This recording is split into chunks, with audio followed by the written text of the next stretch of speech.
தந்தை, மகன், தூய ஆவியாரின் பெயராலே ஆமீன். இயேசுவில் அன்பார்ந்தவர்களே, நேற்றிலிருந்து நாம் சிந்திக்க ஆரம்பித்தோம் நற்செய்தி நம்மளுடைய திருவழிபாட்டு முறையிலே இறைவார்த்தை வழிபாட்டை குறித்து. வழிபாட்டை குறிக்கும் பொழுது நேற்று நான் சொன்னது, நம் வாசகங்கள் இறைவன் தாமே நம்மிடம் பேசுகிறார் என்று. அதனால் வாசகங்களை மாற்றக்கூடாது என்று. பைபிள் எழுதப்பட்டதே தனிப்பட்ட ஒரு பக்திக்காக அல்ல.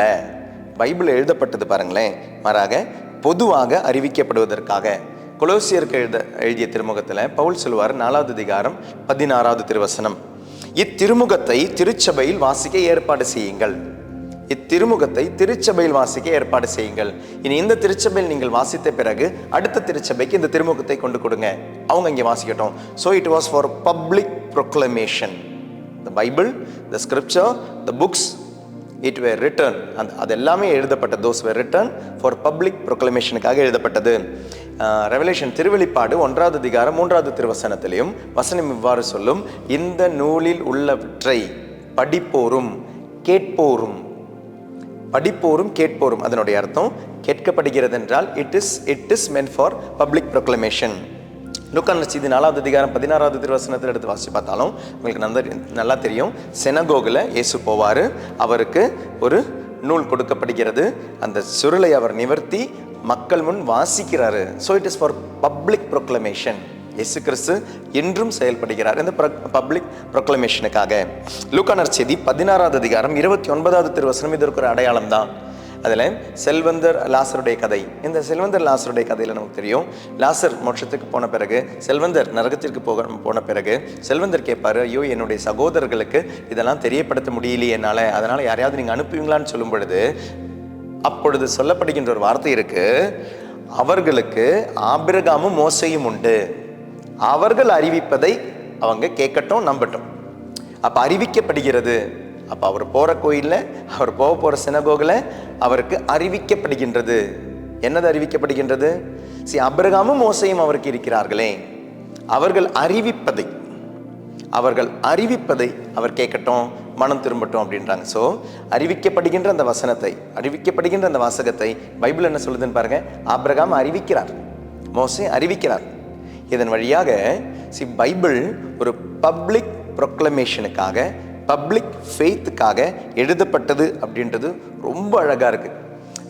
இந்த ஜஸ்டின் த மார்டர், மறைசாட்சியான ஜஸ்டின், அவருடைய ஒரு புத்தகத்தில் ஃபர்ஸ்ட் அப்பாலஜி, அதனுடைய 67வது சாப்டரில் ஒரு அழகான ஒரு பேசேஜ் இருக்குது. நான் வாசிக்கிறேன், கேளுங்க.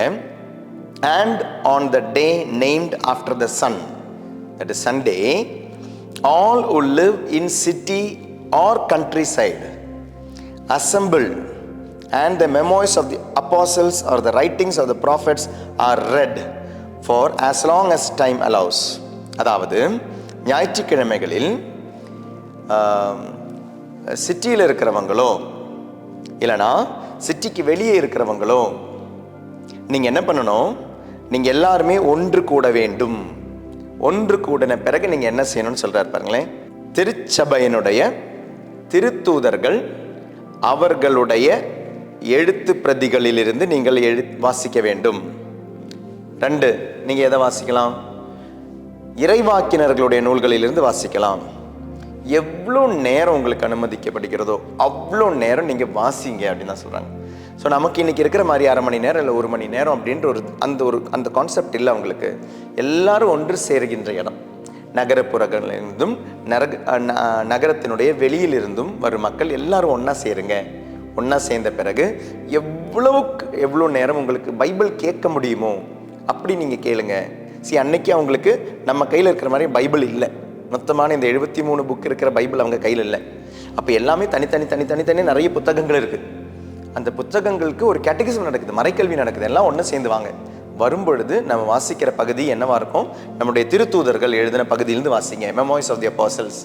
2, என்ன வாசிக்கலாம்? உங்களுக்கு இறைவாக்கின எழுதின புத்தகத்திலிருந்து வாசிங்க, prophets of the apostle, prophets prophets. when the lector has finished, வாசிப்பவர் வாசித்து முடித்த பிறகு, the president, திருப்பலியை நிறைவேற்றுபவர்கள், president addresses us, கேட்ட வாசகத்தை அவர் நமக்கு பகிர்ந்து கொடுப்பார். admonishing us and exhorting us, அவர் நமக்கு அறிவுரை கூறுறாரு, அட்வைஸ் கொடுக்கிறாரு. To imitate the splendid things we have heard. நாம் கேட்ட அந்த பகுதிகளை, வசனத்தினுடைய பகுதிகளை, எதிலிருந்து? திருத்தூதர்கள் எழுதியதாக இருக்கலாம், இறைவாக்கினர்கள் எழுதியதாக இருக்கலாம். அதிலிருந்து நாம் கேட்டதை பிரசிடென்ட், அதை திருப்பலியை நிறைவேற்றுபவர், அன்று அந்த பிரேயர் அந்த வர்ஷிப், அந்த ஆராதனை நிறைவேற்றுபவர் யாரோ அவர் கேட்ட அந்த வசனங்களுக்கு நமக்கு அதனுடைய அட்வைஸ் பண்ணி, அதனுடைய விரிவாக்கங்களை கொடுத்து, நாம் என்ன செய்ய வேண்டும் என்ற விளக்கத்தை கொடுத்து நம்மை வழி நடத்துவாராக. ஜஸ்ட் இந்த மாட்டர் எழுதுறதுங்க. விஷயம் அன்பார்ந்தவர்களே, திருச்சபையினுடைய ஒரு மூப்பர் எழுதுறார். இது அப்போ ஆதி காலத்திலிருந்தே நமக்கு இருக்கிற ஒரு வழிபாடு தான்.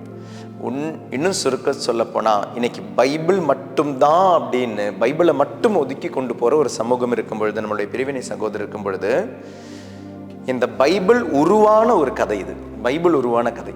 பைபிளுக்கு முன்னால் ஒரு கதை இருக்குங்க. பைபிள் அப்படின்ற ஒரு புத்தகம் இன்னைக்கு நம்ம கையில கிடைக்கிறதுக்கு முன்னால திருச்சபை, ஆண்டவர் வழியாக வந்த திரு அவை எவ்வளவு அழகாக இந்த இறைவார்த்தையை உட்கொண்டு, அந்த வார்த்தையை கேட்டு, இறைவாக்கினர்கள் சொன்ன வார்த்தையையும் கேட்டு, திரு தூதர்களுடைய வார்த்தையை கேட்டு, அதற்கு பின்னால் அவங்க போற அடுத்த ஒரு செக்ஷன் இறைவார்த்தை வழிபாட்டிலிருந்து நற்கருணை வழிபாட்டுக்கு போறாங்க பாருங்க. அன்னைக்கு அவங்களுடைய கையில பைபிள் இல்லை, திருச்சபையினுடைய கையில பைபிள் இல்லை. இன்னைக்கு பைபிள் மட்டும் போதும் அப்படின்னு சொல்றவங்க, அன்னைக்கு அவங்களுடைய கையில பைபிள் இல்லாதிருந்த பொழுதும் இருக்கிற கையில் இருந்த வெவ்வேறு பிரதிகளை வாசிக்க கேட்டு கேட்டு கேட்டு கேட்டு எவ்வளோ நேரம் வாசிக்க முடியுமோ அவ்வளோ நேரம் வாசிங்க, எவ்வளோ நேரம் கேட்க முடியுமோ அவ்வளோ நேரம் கேளுங்க. அதுக்கப்புறம் பிரசங்கம், அதுக்கப்புறம் நற்கருணை வழிபாடு. எவ்வளோ அழகா இருந்தது பாருங்க திருச்சபை, எவ்வளோ அழகா இருந்தது பாருங்க திருப்பலி. அதற்கு இவ்வளோதான் நேரம்னு இல்லை, அந்த சுருக்கமான ஒரு நேரம் இல்லை. அப்போ அந்த பைபிள் உருவான ஒரு கதை இது. இயேசு கிறிஸ்து போதித்தார். போதித்த பொழுது யாரும் எடுக்கவில்லை. யாரும் செக்ரட்டரி கிடையாது இயேசுக்கு. அங்கே பர்சனல் அசிஸ்டண்டோ பர்சனல் செக்ரட்டரியோ கிடையாது. இயேசு சொல்ல சொல்ல சொல்ல சொல்ல ஒரு ஸ்டெனோகிராஃபர் உட்காந்து எழுதி எடுக்கவோ இல்லை டைப் பண்ணவோ செய்யல. இயேசு சொன்னதை பிறகு தூய ஆவியானவரை பெற்ற பொழுது திருத்தூதர்கள் அதை ஞாபகப்படுத்தி எழுதுறாங்க. இயேசு சொன்னதை அப்ப ஞாபகப்படுத்தி தந்தது யாரு? தூய ஆவியானவர். அப்படி ஒரு ஸ்டேஜ் இருக்குல்ல பைபிளுக்கு. தூய ஆவியானவர் தந்ததை அவங்க எழுத்து பிரதியில எழுதி வச்சிருக்கிறாங்க. இனி அவங்களாவே எழுதுனாங்க, திருத்தூதர்களா எழுதினாங்க கிடையாது. அவங்க பேசிக்கிட்டு இருந்த போது எழுதினவங்க வேற இருப்பாங்க. பேதுரு பேசும்போது பேதுருவால எழுத முடியுமா? பேதுரு பேசும்போது மார்க் எழுதிக்கிட்டு இருந்தார். அதை இல்லை, பேதுரு பேசுனதை வச்சு மார்க் எழுதிட்டு இருந்திருக்கிறார். பேதுருடைய காஸ்பல் இல்லையே, காஸ்பல் ஆஃப் பீட்டர் இல்லையே, காஸ்பல் ஆஃப் மார்க் தானே இருக்கு. ஆனால் காஸ்பல் ஆஃப் மார்க்ல பாருங்க, பேதுரு எந்த ஒரு அழகில் அது பேசுகிறாரோ, ஆக்ட்ஸ் ஆஃப் தி அப்போஸ்டல் திருத்தூதர் பணியில் 10வது அதிகாரத்தில் கொர்நேலியுனுடைய இல்லத்தில் பேதுரு பேசுகிற ஒரு பகுதி இருக்கும், ஒரு செக்ஷன் இருக்கும். அந்த செக்ஷன் நீங்கள் எடுத்து பார்த்தீங்கன்னா மார்க் நற்செய்தியில் இருக்கும் அப்படியே.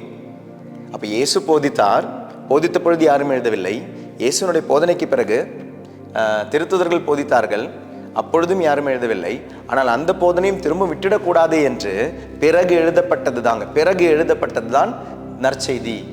அந்த நற்செய்தியிலிருந்து வந்தது தான் திருமுகங்கள். அப்போ அப்படி எல்லாமே டிஃப்ரெண்டாக இருந்த புக்கு, பல புத்தகங்கள், பலருடைய புத்தகங்கள். அதை திருச்சபை எடுத்து வாசிக்க வாசிக்க வாசிக்க வாசிக்க அவங்களுக்கு அந்த உயிரோட்டம் தந்தது இந்த இறைவார்த்தை. அந்த இறைவார்த்தையிலிருந்து நற்கருணை வழிபாடுக்கு போனாங்க. அப்போ பிறகு லிட்டர்ஜிக்கு ஒரு புக்கு தேவைப்பட்டது. பல புத்தகங்களை அவங்க என்ன பண்ணாங்க, அந்த புத்தகங்களை அவங்க சேர்த்து வச்சாங்க. அப்படிதாங்க பைபிளினுடைய வரலாறு உருவாகுது. இன்னைக்கு நம்மளுடைய கையில் இருக்கிற பைபிள் ஆண்டவர் ஒரு இன்னைக்கு யோசிச்சு நாளைக்கு கொடுத்தது கிடையாது. தூய ஆவியானவர் செயல்பட்டத்தினுடைய ஒரு வரலாறு தான் இன்னைக்கு நம்மளுடைய கையில் இருக்கிற பைபிள்னா, இன்னைக்கு அதை விளக்கி தருபவரும் தூய ஆவியானவராக இருக்க வேண்டும். So Bible is for liturgy. Bible முதலில் வந்தது லிட்டர்ஜிக்காக தான் வந்தது, திருவழிபாட்டு முறைக்காக தான் வந்தது, அவங்களுடைய நற்கருணை வழிபாட்டிற்கு உதவியாக தான் வந்தது. அப்போ நற்கருணை வழிபாடு இல்லாமல் இன்னைக்கு பைபிளை யூஸ் பண்ணும்போது நீங்கள் யோசிச்சு பாருங்க. நற்கருணை வழிபாட்டிற்காக தான் லிட்டர்ஜியை பைபிளே கொண்டு வந்தாங்க. அப்போ பைபிள் மட்டும் இன்னைக்கு போதும், நற்கருணை வழிபாடு வேண்டாம், அதில் நம்பிக்கை இல்லை அப்படின்னு சொல்லும் பொழுது பெரிய ஒரு கேள்விதான். எதற்காக ஒன்று உருவாக்கப்பட்டதோ இன்று அது வேண்டாம், எங்களுக்கு இது மட்டும் சொல்லும், இது போதும் அப்படின்ற பொழுது பெரிய ஒரு கேள்விக்குறி இந்த நம்பிக்கை. இன்னைக்கு இருக்கிற இந்த இறைவார்த்தை மட்டும் வழிபட்டால் போதும் அப்படின்ற ஒரு சங்கடகரமான ஒரு சமூகம் இன்று நம் மத்தியே வாழ்ந்து கொண்டிருக்கிறது. வரலாறு தெரியாமல் எதற்காக இந்த பைபிள் எங்கிருந்து உருவானது? இந்த குழந்தை உருவானதே நற்கருணை வழிபாடு என்னும் ஒரு குழந்தைக்காக தான். அப்போ இது இல்லாமல் இன்னைக்கு இது மட்டும் நற்கருணை வழிபாடு இல்லாமல் இறை வார்த்தை மட்டும் அப்படின்றது தவறானதான். இயேசுவின் பார்ந்தவர்களே, இன்று நாம் சிந்தித்தது அந்த இறை வார்த்தை என்பது நற்கருணை வழிபாட்டிற்காக. இறை வார்த்தையை நம்மளுடைய மூதாதையர்கள் எவ்வளோ நேரம் வாசிக்க கேட்குறாங்களோ அவ்வளோ கேட்டுக்கிட்டே இருந்தாங்க. எல்லாரும் வந்தாங்க, பல பகுதியிலேருந்து வந்து கேட்டுக்கிட்டே இருந்தாங்க. இறை வார்த்தை கேட்க ஆசைப்படுங்க. எவ்வளோ நேரம் கேட்க முடியுமோ அவ்வளோ நேரம் கேட்க ஆசைப்படுங்க. உலகத்தில் நமக்கு ஒவ்வொரு நாளும் 24 மணி நேரம் இருக்குது. 24 மணி நேரத்தில் எத்தனை விஷயங்களை கேட்க ஆசைப்படுறோம், எத்தனை விஷயங்களை. ஆனால் எவ்வளோ நேரம் பைபிளுக்குரியதோ கேட்க ஆசைப்படுறோம். கொஞ்சம் யோசிச்சு பாருங்கள். ஆண்டவர் நம்மை இறை வார்த்தையோடு இணைக்கட்டும். தந்தை, மகன், தூய ஆவியாரின் பெயராலே ஆமென். தேங்க்யூ. God bless you. கருணை நாதரே ஆராதிக்கின்றேன்.